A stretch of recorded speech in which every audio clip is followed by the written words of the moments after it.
नमस्कार सभी को। परीक्षा जंक्शन के इस प्लेटफॉर्म पे सभी का हार्दिक स्वागत है। एक मिनट। नमस्कार सभी को। परीक्षा जंक्शन के इस प्लेटफॉर्म पे सभी का हार्दिक स्वागत है। और सबसे बड़ी खबर यह है कि हम 2 फरवरी यानी आने वाले जो नेक्स्ट मंथ है, हम 2 फरवरी को सभी टीम की तरफ से आरआरबी एनटीपीसी का बैच लेकर आने वाले हैं। तो सभी एक बार जुड़ जाइए, परीक्षा जंक्शन के यूट्यूब चैनल को सब्सक्राइब और शेयर कर दीजिए, क्योंकि यहां पर बिल्कुल फ्री ऑफ कॉस्ट तरीके से यानी कोई भी रकम आपसे नहीं मांगी जा रही है। और आरआरबी एनटीपीसी को एक ही सब्जेक्ट नहीं बल्कि आरआरबी एनटीपीसी में ग्रुप डी में आने वाले जितने भी सब्जेक्ट हैं उनके लिए परीक्षा जंक्शन लेकर आ रहा है, सारी टीम के साथ, पूरे कंटेंट के साथ। तो सभी एक बार आप इस चैनल को सब्सक्राइब कर दीजिए और सभी जितने भी सोशल मीडिया प्लेटफॉर्म है वहां से आप इनको फॉलो भी कर सकते हैं। तो चलिए बात करते हैं इंडियन पॉलिटी की।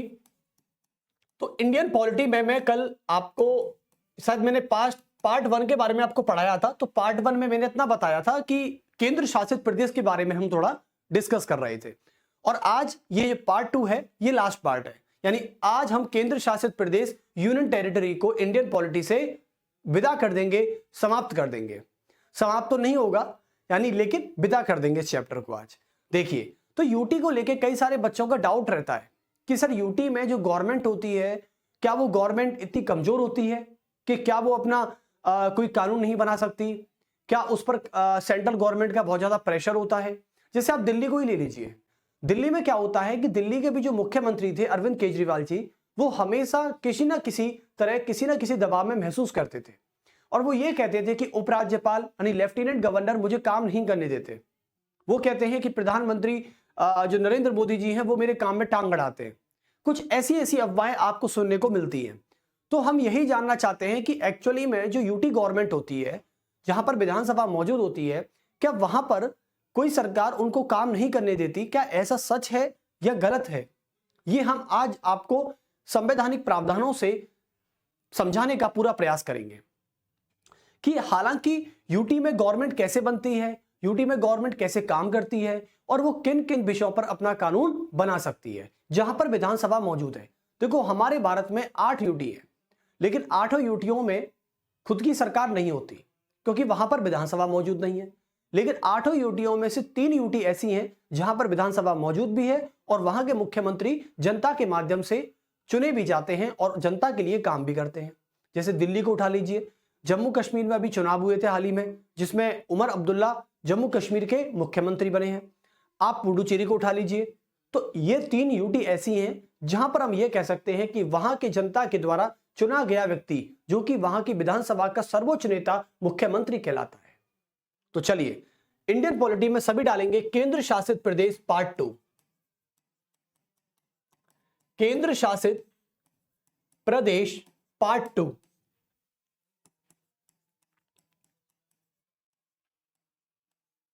तो देखिए, आज हम सबसे पहले बात कर लेते हैं कि सर यूटी में यानी भारत में जो केंद्र शासित प्रदेश है वहां पर डिवाइडेशन पावर कैसे काम करता है, शक्तियों का विभाजन कैसे काम करता है, कि हम ये कह सकें कि सर यूटी में जो गवर्नमेंट होती है वो इन विषयों पर कानून बना सकती है। और हम ये कह सकते हैं कि वहां पर सेंट्रल गवर्नमेंट का कितना हाथ रहता है।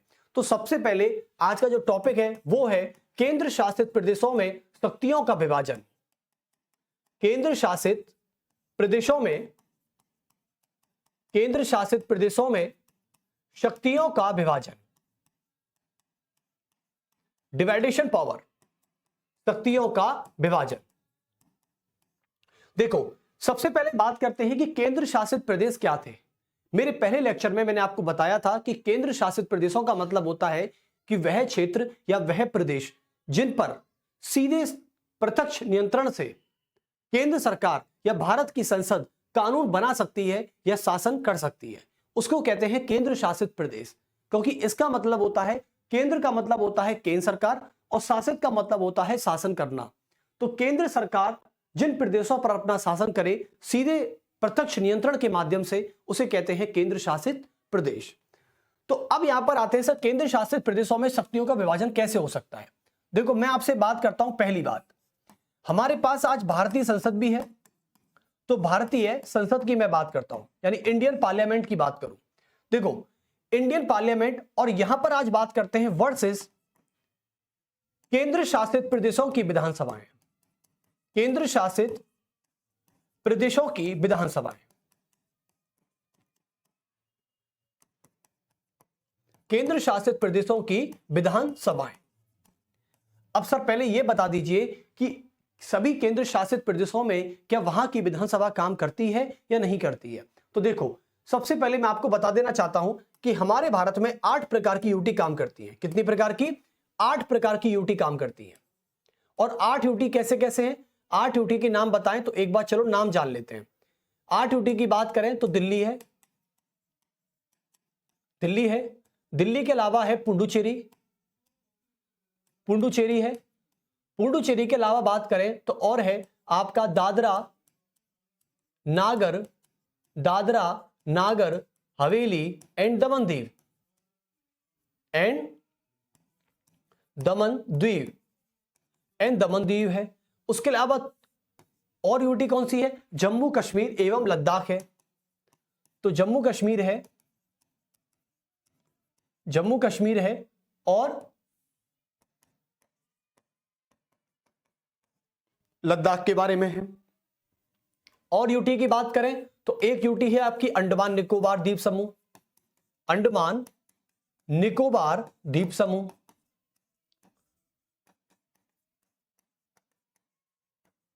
और एक यूटी का नाम क्या है? एक यूटी का नाम है चंडीगढ़, चंडीगढ़ है। और एक यूटी की बात करें तो वो है आपका लक्षद्वीप। क्या है? लक्षद्वीप,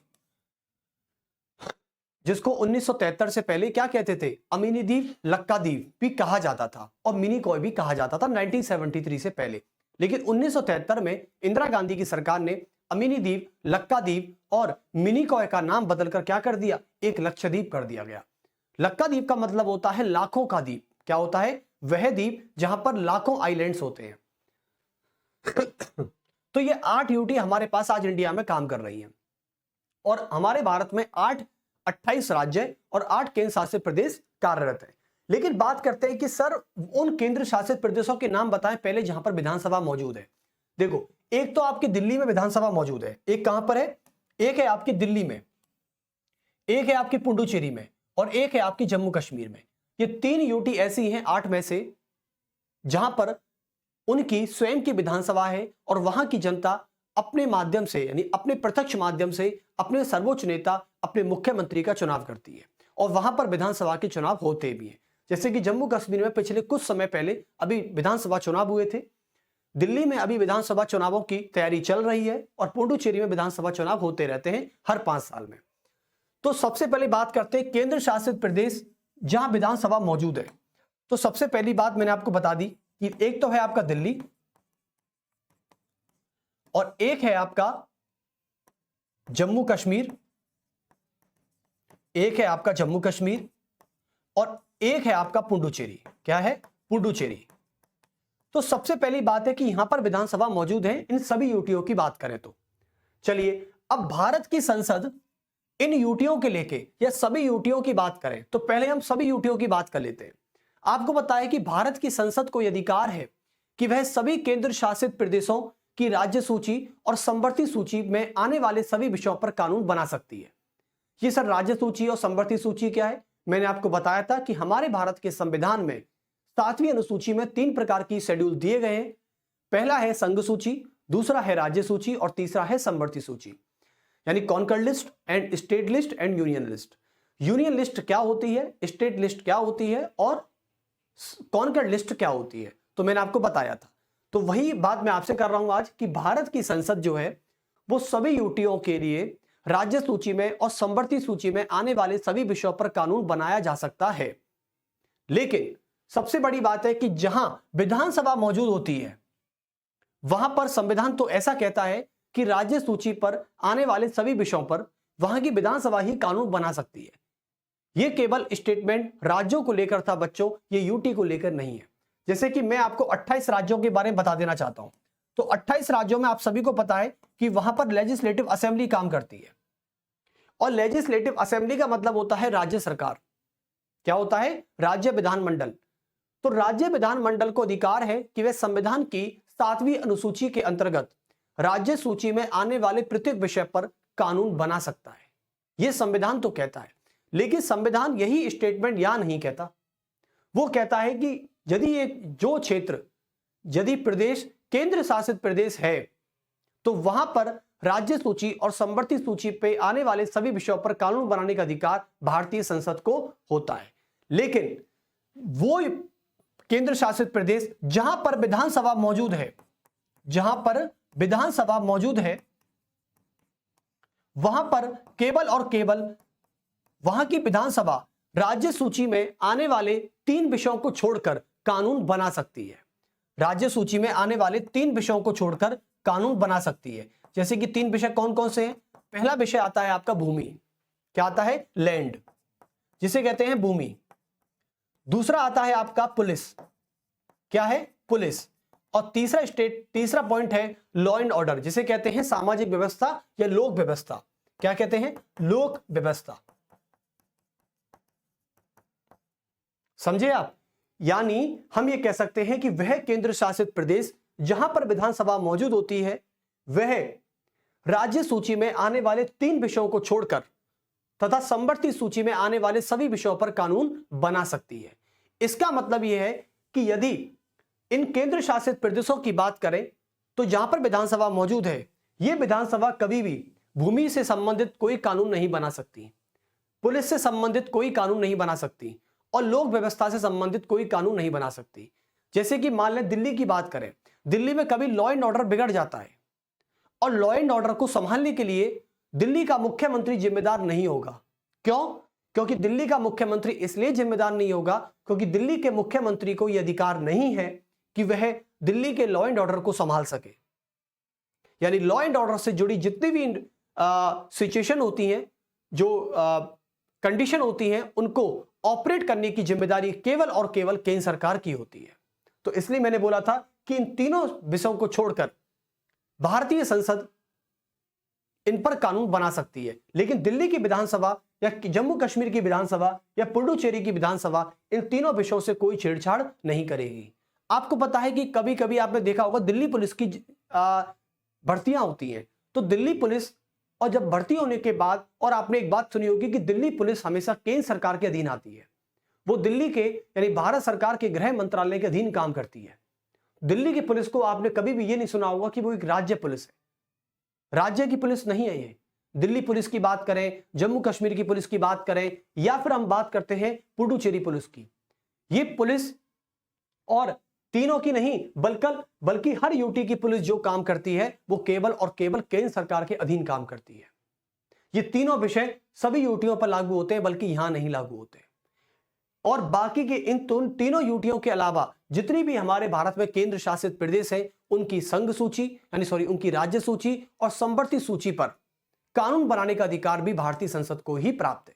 तो एक बार इस बात को लिख लेते हैं। चलिए, तो हम ये कह सकते हैं, यानी 5 यूटियों की बात करें तो 5 यूटी कौन सी हो जाएंगी? 5 यूटी होंगी। आप चंडीगढ़ को ले लें,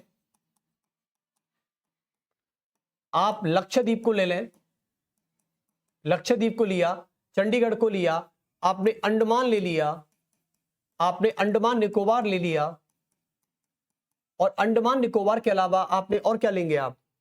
आप लद्दाख ले लीजिए,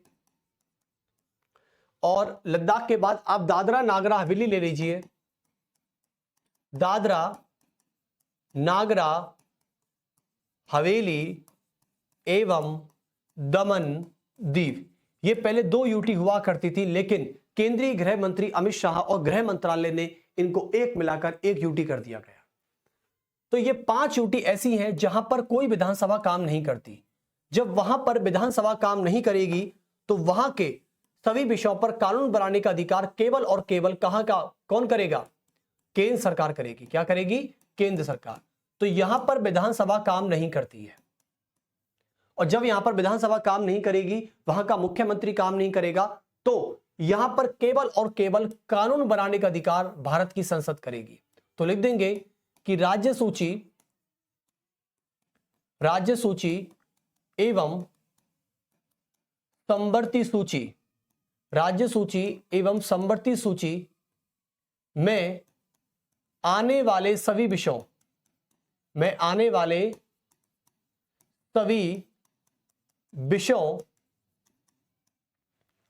सभी विषयों पर कानून बनाने का अधिकार, पर कानून बनाने का जो राइट होता है, कानून बनाने का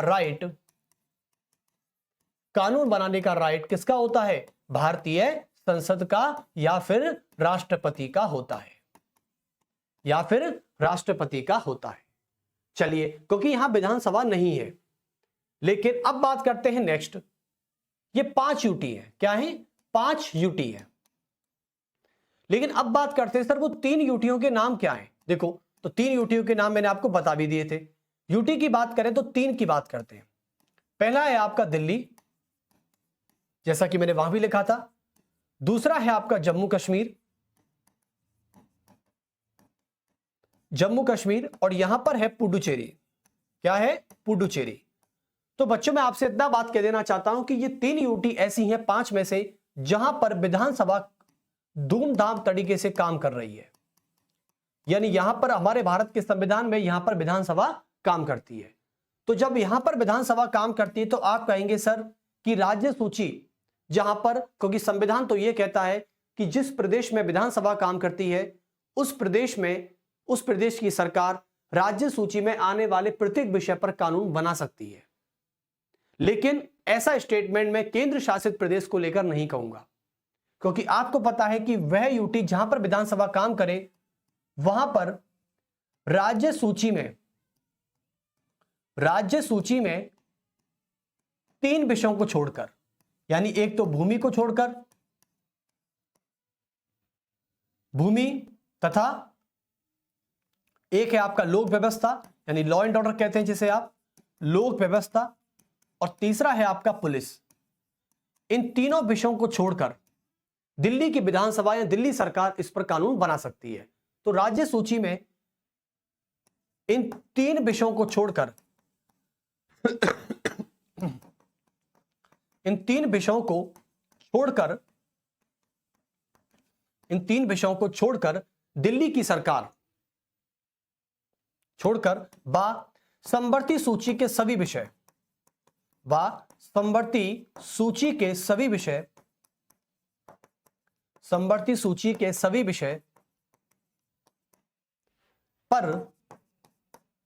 पर इन केंद्र शासित प्रदेशों की राज्य सरकार, इन यूटीज की गवर्नमेंट कानून बना सकती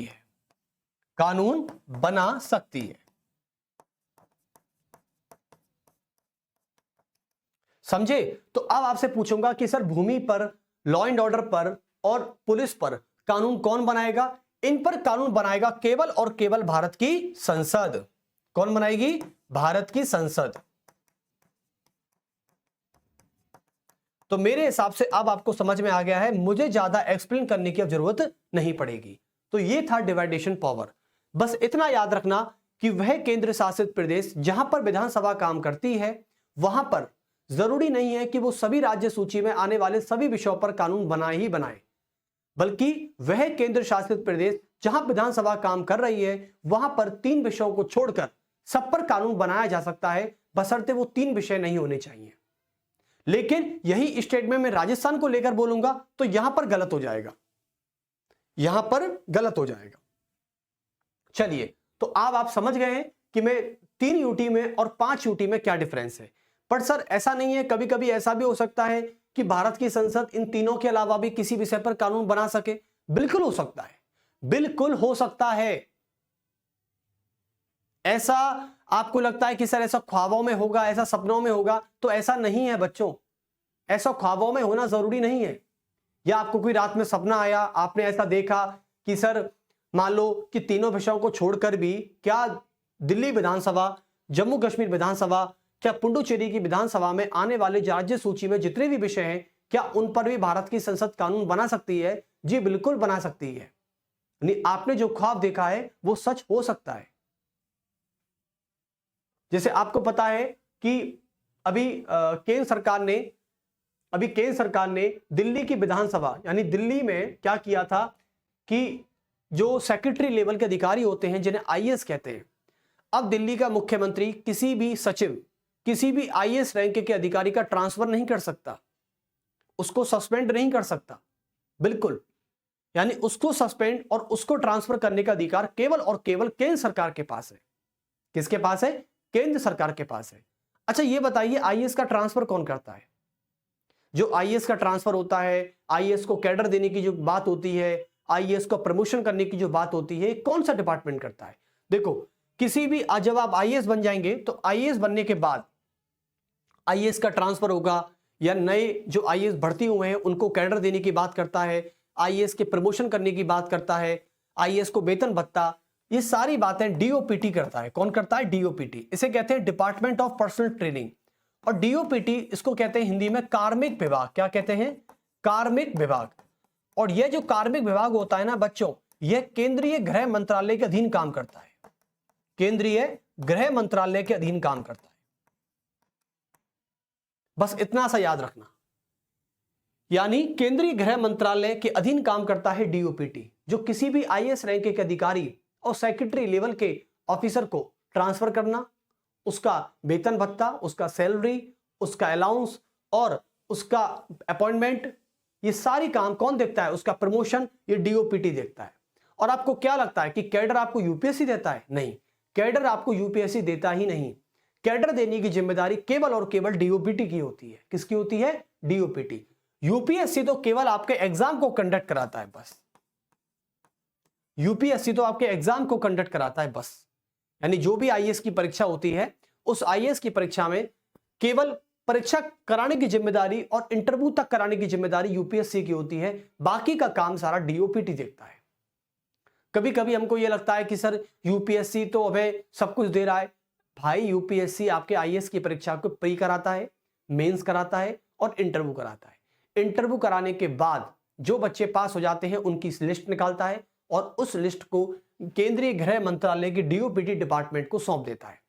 अब जब बच्चे पास हो चुके हैं तो अब डीओपीटी क्या करता है? उनको रैंक वाइज, उनको अल्फाबेटिकल वाइज, ठीक है, जो महिला है उसको कुछ स्पेशल ट्रीटमेंट दिया जाता है। यानी कुल मिला के डीओपीटी देखता है कि किस आईएएस को कौन सा कैडर देना है और किस आईएएस को कौन सा कैडर नहीं देना है।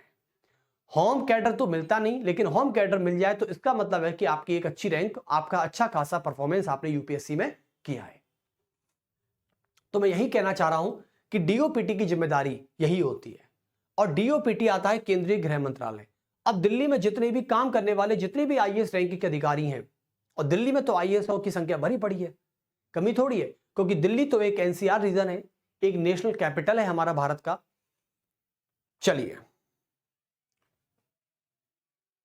अब बात करते हैं दिल्ली के लिए विशेष प्रावधान की। किसके लिए? विशेष प्रावधान, जो हमारे आर्टिकल 239 ए में आता है। किसमें आता है? 239 ए। अच्छा सर, ये कौन से आर्टिकल में आएगा?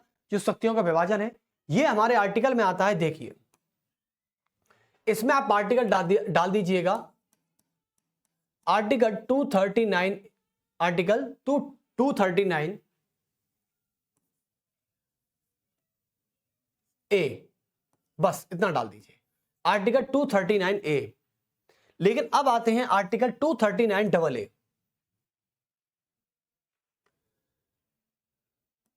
239 डबल ए, और यह है आर्टिकल,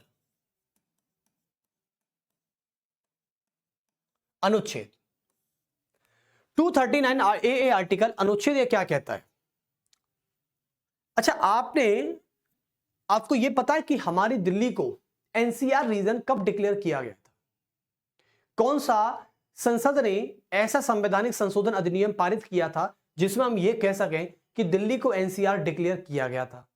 सर, दिल्ली में इससे पहले क्या काम करता था? दिल्ली का प्रशासन कैसे काम करता है? आज हम यह जानने का प्रयास करेंगे और इस वीडियो के माध्यम से आपको पता चल जाएगा कि सर दिल्ली में मुख्यमंत्री कैसे बनता है, मंत्रिमंडल की संख्या कितनी होती है, यहां पर उपराज्यपाल कैसे नियुक्त होता है, उपराज्यपाल कैसे राष्ट्रपति शासन लगा सकता है, और दिल्ली को कब एनसीआर डिक्लेयर किया गया था। ये सारी चीजें हम दिल्ली के बारे में पढ़ने वाले हैं। तो सभी डालेंगे दिल्ली के लिए विशेष उपबंध, क्योंकि दिल्ली हमारा नेशनल कैपिटल है भाई। और दिल्ली जो क्षेत्र नेशनल कैपिटल है वहां पर हमें सलीके से देखना होगा कि यहां पर वहां की सरकार, यानी जिसे कहते हैं आप केंद्र शासित यूटी गवर्नमेंट, और वहां की सेंट्रल गवर्नमेंट कैसे आपस में कोलैबोरेट करके अपने शासन को चलाती है और दिल्ली कैसे काम करता है। तो आर्टिकल 239 ए में डालेंगे सभी कि दिल्ली के लिए विशेष प्रावधान, दिल्ली के लिए विशेष प्रावधान,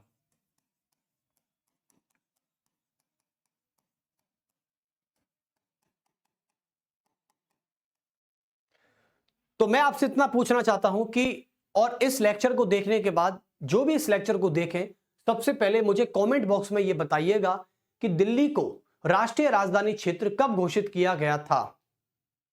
दिल्ली को राष्ट्रीय राजधानी क्षेत्र कब घोषित किया गया था।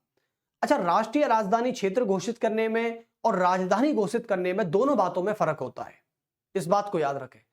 आपको पता है कि हमारे भारत की राजधानी पहले कोलकाता हुआ करती थी। क्या थी? कोलकाता, जिसे अंग्रेजों के समय में फोर्ट सेंट विलियम कहते थे। क्या कहते थे? फोर्ट सेंट विलियम, जिसे अंग्रेजों ने बनाया था। आप सभी को पता है ना, सूतानाटी, कालीकट, गोविंदपुर को मिलाकर जब बनाया था तो वो बात अलग थी। हमारे भारत की राजधानी पहले कोलकाता हुआ करती थी और कोलकाता से दिल्ली में जब ट्रांसफर किया गया इसका, तो इसका ट्रांसफर कब किया गया था आप मुझे बता सकते हैं? दिल्ली हमारे भारत की राजधानी कब बना था, इस बात का प्रमाण, और राष्ट्रीय राजधानी क्षेत्र कब बना था, इस बात का भी प्रमाण हमारे भारत के संविधान में दे रखा है। जैसे आपको पता है कि पहले हमारी राजधानी थी कोलकाता। क्या थी? कोलकाता, जिसे कलकत्ता बोलते हैं। तो कोलकाता से जब भारत की राजधानी दिल्ली ट्रांसफर हुई, तो दिल्ली कब हुई थी? कब हुई थी भाई? ये हुई थी हमारी 1911। उस समय लगभग ये बताया जाता है कि अंग्रेजों का शासन भारत में काम कर रहा था और कलकत्ता को उस समय फोर्ट विलियम कहते थे। लेकिन दिल्ली को एनसीआर डिक्लेयर करने की बात आई तो यह कब किया गया था? यह किया गया था हमारा 69 कॉन्स्टिट्यूशनल अमेंडमेंट 19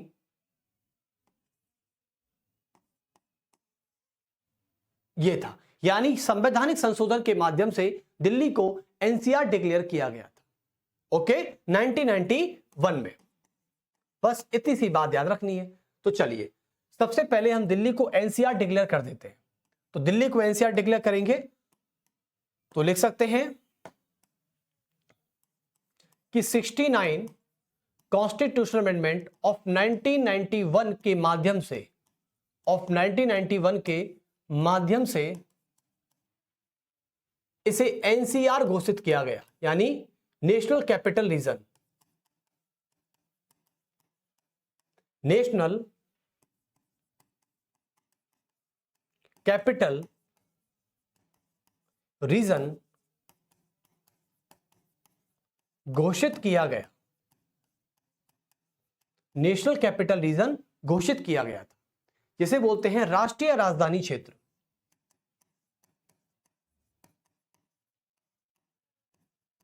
राष्ट्रीय राजधानी क्षेत्र।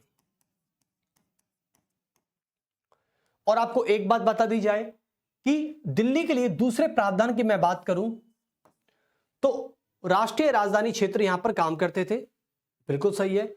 और फिर दिल्ली के लिए हम बात करते हैं नेक्स्ट प्रशासन की। अब राष्ट्रीय राजधानी क्षेत्र बन चुका है दिल्ली, तो उसके अलावा दिल्ली का प्रशासन कैसे हैंडल होता है देखें। आपको पता है कि दिल्ली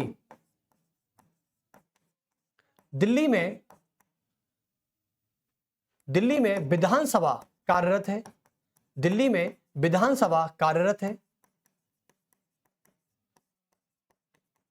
दिल्ली में विधानसभा कार्यरत है। इससे पहले यहां पर कार्यकारी परिषद और विधान परिषद काम किया करती थी, विधायिका परिषद। तो लिखेंगे इससे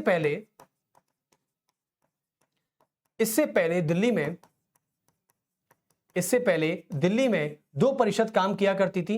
पहले का नाम था कार्यकारी परिषद और दूसरे का नाम था महानगरीय परिषद। क्या थी? महानगरीय परिषद।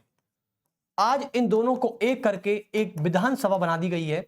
यानी पहले हमारे दिल्ली में कार्यकारी परिषद और महानगरीय परिषद काम करती थी। इन दोनों को मिला के बना दिया गया क्या? विधानसभा बना दी गई। तो आपसे कुछ पूछे कि दिल्ली में विधानसभा कार्य करने से पहले यहां पर कौन काम करता था, तो आपका आंसर होना चाहिए सर कार्यकारी परिषद और महानगरीय परिषद काम किया करती थी।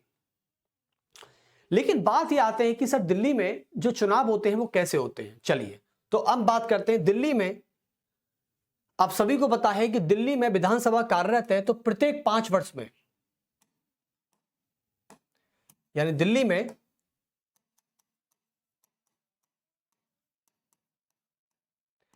में प्रत्येक 5 वर्ष के कार्यकाल में या प्रत्येक 5 वर्ष के अंतराल में, प्रत्येक 5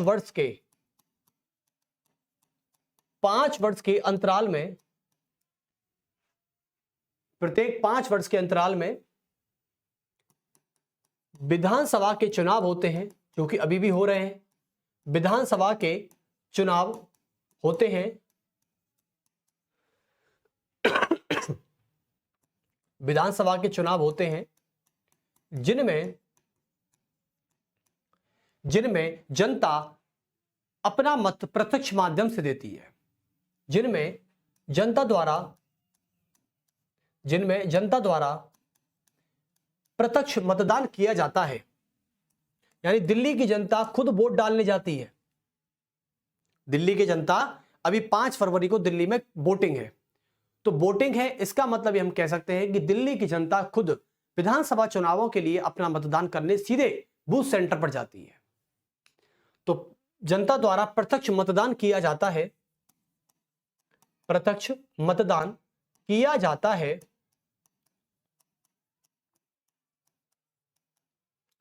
प्रत्यक्ष मतदान किया जाता है और चुनावों के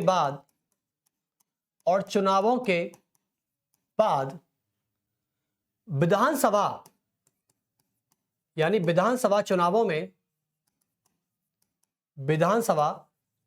में बहुमत प्राप्त करने वाली पार्टी के सर्वोच्च नेता को विधानसभा चुनावों में बहुमत प्राप्त करने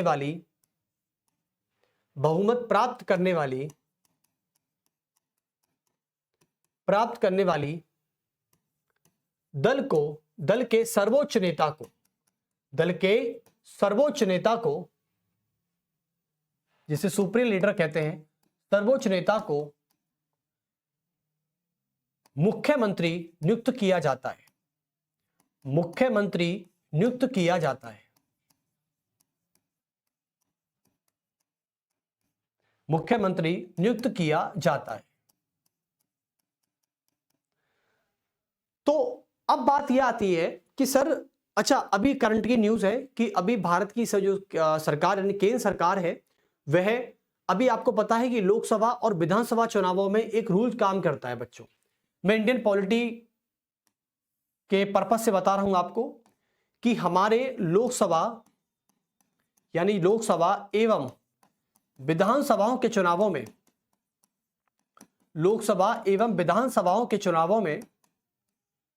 विधानसभाओं के एक सिस्टम काम करता है जिसे आप मतदान का सिस्टम भी कहते हैं। First past the post. क्या कहते हैं? First past the post. First past the post यानी ये काम करता है। ये पास्ट है, ये पोस्ट है। First past the post rule काम करता है।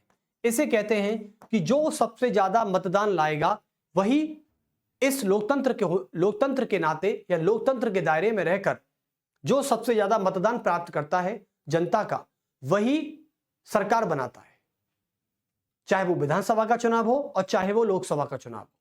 अभी आपको पता है कि लोकसभा के चुनाव 24 में जब हुए थे तो यहां पर नरेंद्र मोदी जी ने और उनकी सरकार ने और उनके पार्टी ने सबसे ज्यादा सीटें प्राप्त की थी।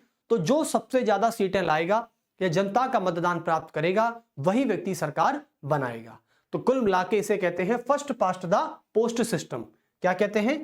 First past the post system. अभी क्या कर रही है भारत की संसद? इसको बदलना चाह रही है और first past the post system का मतलब होता है प्रत्यक्ष प्रणाली। क्या होती है? डायरेक्ट सिस्टम, जिसमें जनता सीधे अपने कैंडिडेट को वोट डालने जाती है और वह जनता का प्रतिनिधि बन जाता है। तो कहने का मतलब है कि अब भारत की संसद इसे first past the post system को बदलना चाहती है और वो इसकी जगह अब क्या लाना चाहती है? अप्रत्यक्ष माध्यम लाना चाहती है। क्या लाना चाहती है? अप्रत्यक्ष माध्यम लाना चाहती है। कुल मिलाके ऐसा संसद सोच रही है। चलिए, ये तो एक करंट की न्यूज थी, लेकिन आपको बता दूसरी करंट की न्यूज है कि कल ज्वाइंट पार्लियामेंट्री कमेटी यानी 14 ज्वाइंट पार्लियामेंट्री कमेटी के द्वारा वक्फ अमेंडमेंट बिल पारित हो चुका है, अप्रूव हो चुका है। यानी जो वक्फ काफी चर्चित था, जिसने महाकुंभ की भूमि को भी अपना बताया है, ये उसी वक्फ बोर्ड की बात कर रहा हूं जो भारत में आज इतने जमीनों पर कब्जा करके बैठा है और हर जमीन पर अपना दावा घोषित कर देता है बिना सोचे समझे। ये वो वक्फ बोर्ड है। तो वक्फ बोर्ड को लेकर केंद्र सरकार ने कल 14 ज्वाइंट पार्लियामेंट्री कमेटी के द्वारा वक्फ अमेंडमेंट बिल को पास कर दिया गया है और सारी अपोजिशन को डिफीट कर दिया है। यानी सारी अपोजिशन हार चुकी है कि वक्फ अमेंडमेंट ना बदले। अपोजिशन चाहता था कि वक्फ बोर्ड को कुछ नहीं होना चाहिए। मुझे यह समझ में नहीं आता कि लोगों को वक्फ बोर्ड से क्या प्यार है, जो ये बोर्ड हर आए दिन किसी ना किसी जमीन पर, किसी ना किसी की संपत्ति पर, और हालांकि सबसे बड़ी चौंकाने वाली बात है कि यह महाकुंभ की जिस भूमि पर महाकुंभ हो रहा है प्रयागराज में, उस भूमि पर भी वक्फ अपना जमीन का होने का दावा पेश कर रहा है। यह कह रहा है कि जमीन भी हमारी है, जिस जमीन पर महाकुंभ हो रहा है ये जमीन हमारी है। इसलिए मुझे तो बहुत पसंद आया कि वक्फ बोर्ड अमेंडमेंट बिल को बदला। देखो सीधी बात है, हमारे भारत में लोकतंत्र है और हमारे भारत में लोकतंत्र होने के नाते, डेमोक्रेसी होने की कंडीशन में हमारे भारत के प्रत्येक सिटीजन को, प्रत्येक नागरिक को यहां पर समान बराबर अधिकार है। तो फिर ये वक्फ बोर्ड क्या काम कर रहा है?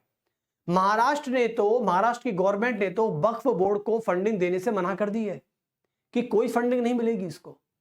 मुझे ये बता दीजिए वक्फ बोर्ड संविधान में कहां पर है? ये कहीं नहीं है। आप ये सोच रहे हैं कि बस वक्फ बोर्ड संविधान में कोई जगह लेके बैठा है, कोई जगह लेके नहीं बैठा है। केवल आपको इतना बता दूं कि कोई भी संगठन या कोई भी यूनियन बनाने के अधिकार आपके पास है, आप बना सकते हैं। आर्टिकल 19(1)(e) के अकॉर्डिंग, 19(1)(c) के अकॉर्डिंग आप बना सकते हैं, कोई दिक्कत नहीं है।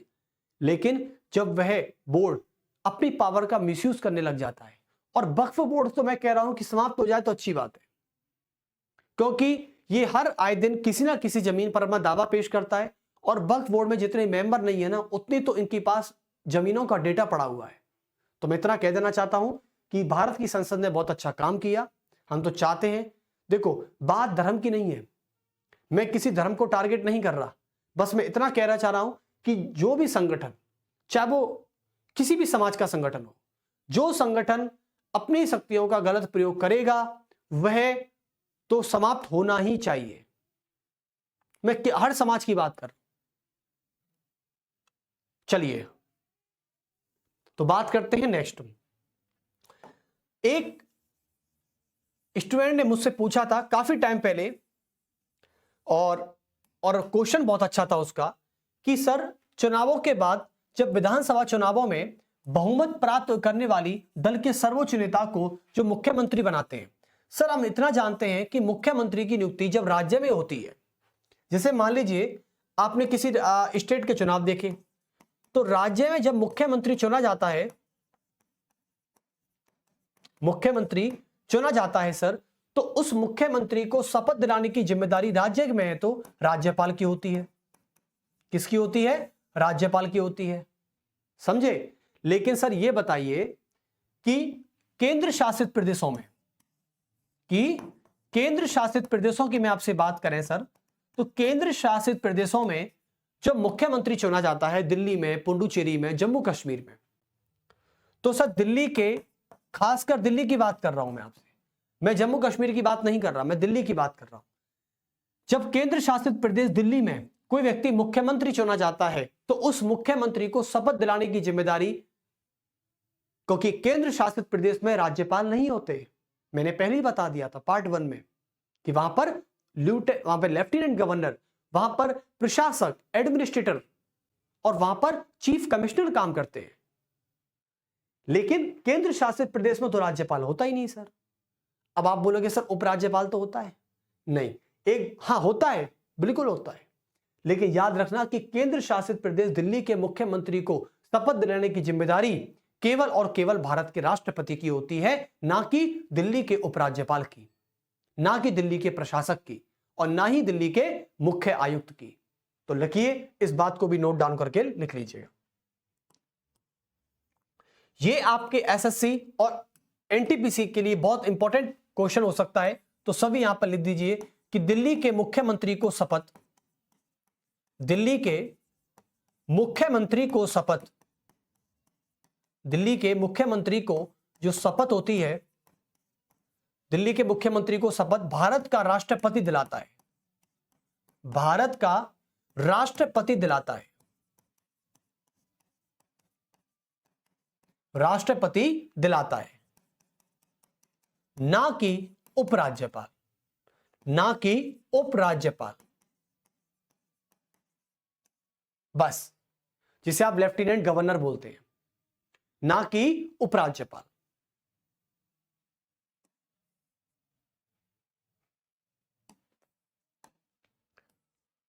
ओके, अब दिल्ली के मुख्यमंत्री की शपथ तो हो गई, लेकिन मुख्यमंत्री के साथ आपको पता है कि एक मंत्री परिषद भी काम करती है, जो हर राज्य की, चाहे वो केंद्र सरकार में हो, चाहे वो राज्य सरकार में हो, और चाहे वो यूटी गवर्नमेंट में हो।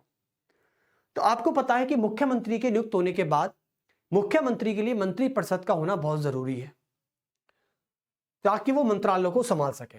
तो आपको पता है कि मुख्यमंत्री की सिफारिश पर, मुख्यमंत्री की सिफारिश पर भारत का राष्ट्रपति मंत्रिमंडल की नियुक्ति करता है, मंत्रिमंडल की नियुक्ति करता है।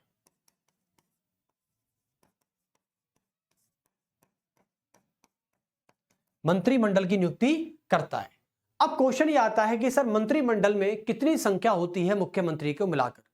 देखो, दिल्ली की बात करें तो दिल्ली के मंत्रिमंडल की संख्या दिल्ली के विधानसभा सीटों का, यानी दिल्ली के विधानसभा सीटों का 10% से ज्यादा नहीं होनी चाहिए।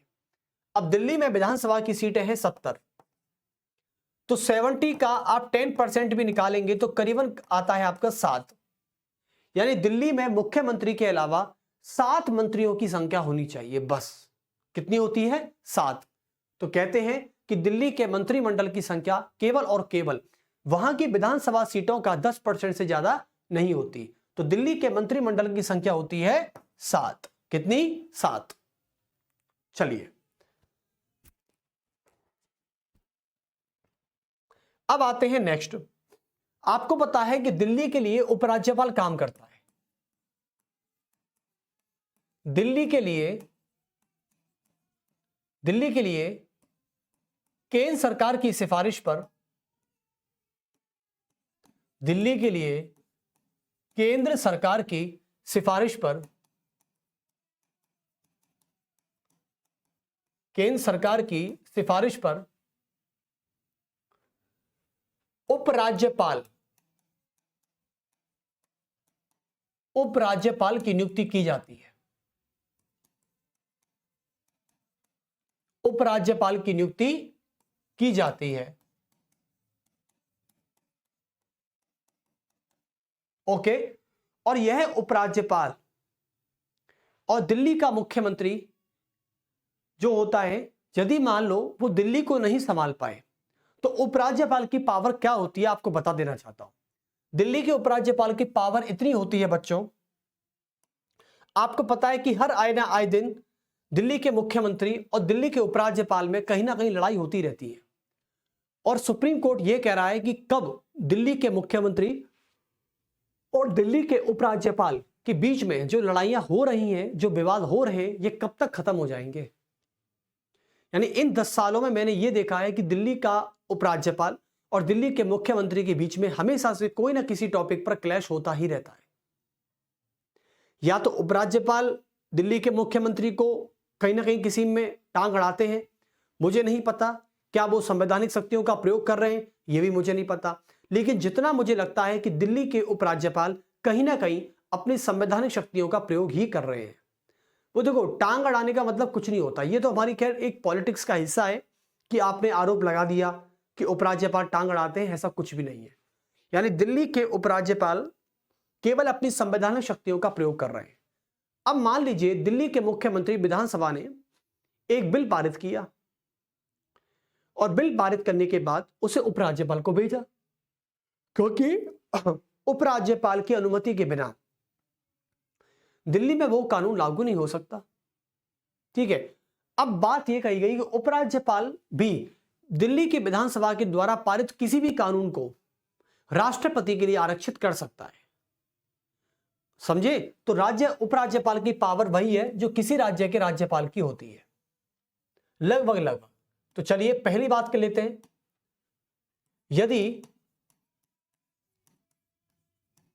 यदि दिल्ली विधानसभा द्वारा पारित, यदि दिल्ली विधानसभा द्वारा पारित विधेयक को उपराज्यपाल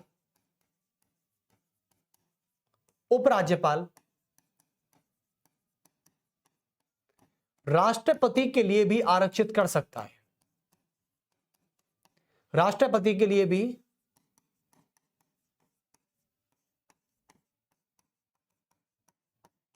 आरक्षित कर सकता है। और दूसरी शक्ति होती है इसकी, दूसरी पावर क्या है? दूसरी पावर यह कही जाती है कि उपराज्यपाल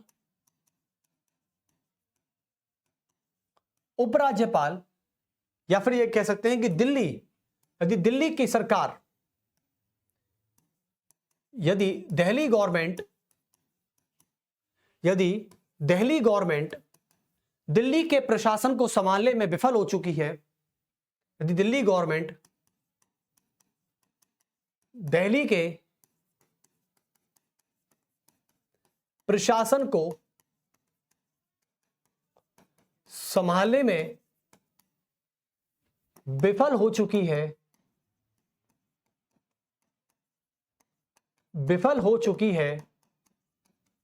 तो यानी दिल्ली का उपराज्यपाल क्या कर सकता है? दिल्ली का उपराज्यपाल राष्ट्रपति को सिफारिश कर सकता है राष्ट्रपति शासन लगाने की।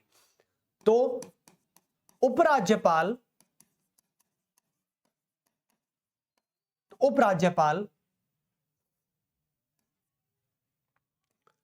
राष्ट्रपति को दिल्ली में आर्टिकल 356 का प्रयोग, 356 के प्रयोग की सिफारिश करवा सकता है, और आर्टिकल 356 कहता है राष्ट्रपति शासन। चलिए अब एक लास्ट है बस, चलिए इसको भी जान लेते हैं। देखो, दिल्ली की बात छोड़िए, अब दिल्ली हो चुका है आपका, ठीक है। दिल्ली के लिए विशेष प्रावधान ये था कि दिल्ली में कैसे चुनाव होते हैं, क्या सारी प्रोसेस होती है, लेकिन इससे पहले आपको बता देना चाहता हूं कि दिल्ली में अदर यूटी की बात करें, सर दिल्ली, पुडुचेरी, जम्मू कश्मीर की तो बात समझ गए हम, क्योंकि यहां पर ऐसे काम होता है। लेकिन सर ये बताइए, क्योंकि जैसा दिल्ली वैसा पुडुचेरी वैसा जम्मू कश्मीर, तो कोई अंतर ही नहीं है। लेकिन सर बाकी की जो यूटी होती हैं वहां पर तो मुख्यमंत्री भी नहीं होता, वहां तो चुनाव भी नहीं होते सर, तो वहां पर कैसे प्रशासन काम करता है? छोटा सा है, 10 मिनट का टॉपिक और है, फिर ये चैप्टर खत्म हो जाएगा आपका। चलिए तो बच्चों देखिए, जैसे कि मैं बात करता हूं अन्य यूटियों, अन्य केंद्र शासित प्रदेश, अन्य केंद्र शासित प्रदेश जहां विधानसभा मौजूद नहीं है, जहां विधानसभा मौजूद ना हो, वहां पर एक बात देखी जाती है कि भाई विधानसभा नहीं है तो वहां ना कोई मंत्रिमंडल है और ना ही कोई मुख्यमंत्री है। लेकिन यह मत कहना कि सर वहां प्रशासक काम नहीं करता, वहां उपराज्यपाल काम नहीं करता या वहां मुख्य आयुक्त काम नहीं करता। उपराज्यपाल का चुनाव नहीं होता, प्रशासक का चुनाव नहीं होता, बल्कि इनकी नियुक्ति तो केंद्र सरकार की सिफारिश पर राष्ट्रपति करता है। तो कुल मिलाकर हम ये कह सकते हैं कि जहां विधानसभा मौजूद नहीं है तो वहां कोई मुख्यमंत्री भी नहीं है, वहां कोई मंत्रिमंडल नहीं होगा। और जब मुख्यमंत्री नहीं है, मंत्रिमंडल नहीं है, तो लेकिन कह सकते हैं कि बट केंद्र सरकार की सिफारिश पर, केंद्र सरकार की सिफारिश पर, केंद्र सरकार की सिफारिश पर राष्ट्रपति द्वारा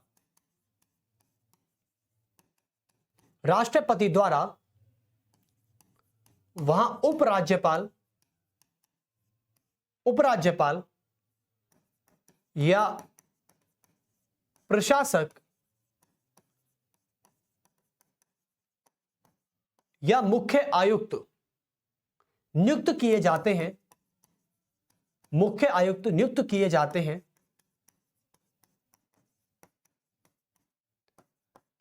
जो अधिकारियों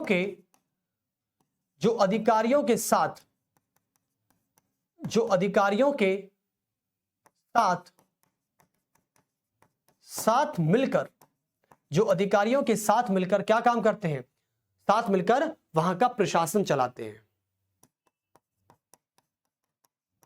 वहां का प्रशासन चलाते हैं।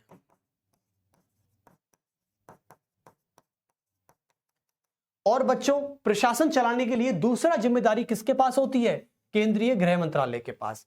और आपको बता दूं कि प्रशासक या मुख्य आयुक्त नियुक्त किए जाते हैं। आपको पता है कि उपराज्यपाल, लेफ्टिनेंट गवर्नर, प्रशासक, मुख्य आयुक्तों की एक कमेटी काम करती है।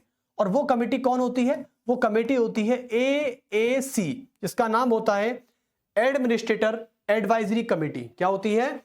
Administrator advisory committee, administrator advisory committee. Okay, इसे कहते हैं प्रशासक सलाहकार समिति। और एक काम करता है केंद्रीय गृह मंत्रालय की समिति, केंद्रीय गृह मंत्रालय की समिति, केंद्रीय गृह मंत्रालय की सलाहकार समिति, समिति की, या लिख सकते हैं कि केंद्रीय गृह मंत्रालय के सलाहकार समितियां,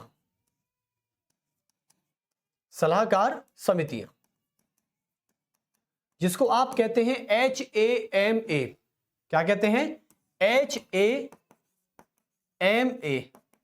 तो इसको कहते हैं होम अफेयर्स या होम HMAA, हाँ शायद ऐसा करिए। तो ये होती है HMAC, home affairs ministry advisory committee, जिसको क्या कहते हैं? गृह मंत्रालय